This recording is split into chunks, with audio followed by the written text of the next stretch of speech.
What if the dead didn't return as monsters, but as something far more painful, people who still feel familiar, still look the same, but no longer belong to the world they came from? That haunting question lies at the center of Handling the Undead, 2024, a slow-burning psychological horror drama that replaces traditional fear with something far more disturbing, grief that refuses to stay buried. From its opening moments, the film presents a world already fractured by loss. But instead of focusing on how people die, it focuses on what happens when death is no longer final.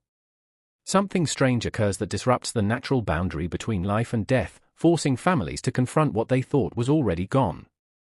And that is where the emotional horror begins. One of the film's strongest themes is grief made physical.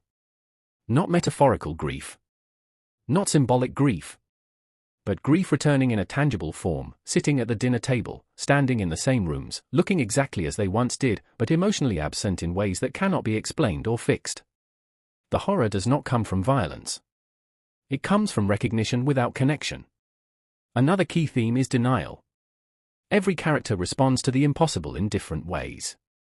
Some try to treat the returned as if nothing has changed. Others desperately attempt to restore normality. And some are forced to accept that what has returned may never truly be what was lost. This conflict creates emotional tension rather than traditional fear. One of the most unsettling aspects of the film is its silence. Dialogue is minimal, and much of the emotional weight is carried through expressions, pauses, and unspoken understanding. This restraint makes every interaction feel heavier, as if saying too much would break what fragile reality remains. A subtle but important detail is how the environment mirrors emotional decay.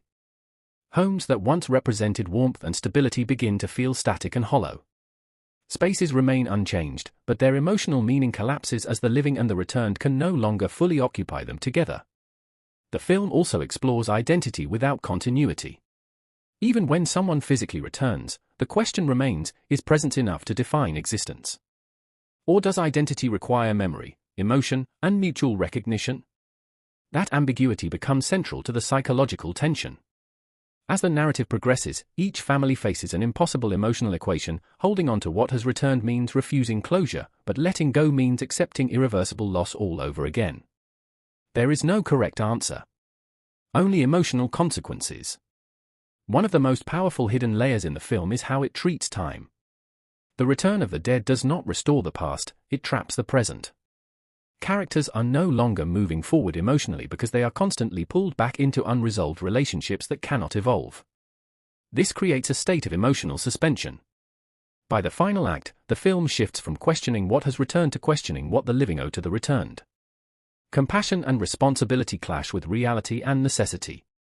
Every decision feels morally heavy, yet none feel fully justified. The ending of Handling the Undead does not resolve the central conflict.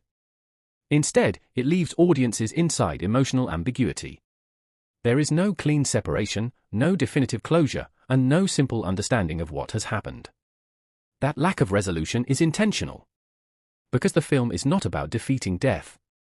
It is about confronting the impossibility of moving on when what you lost is standing in front of you again.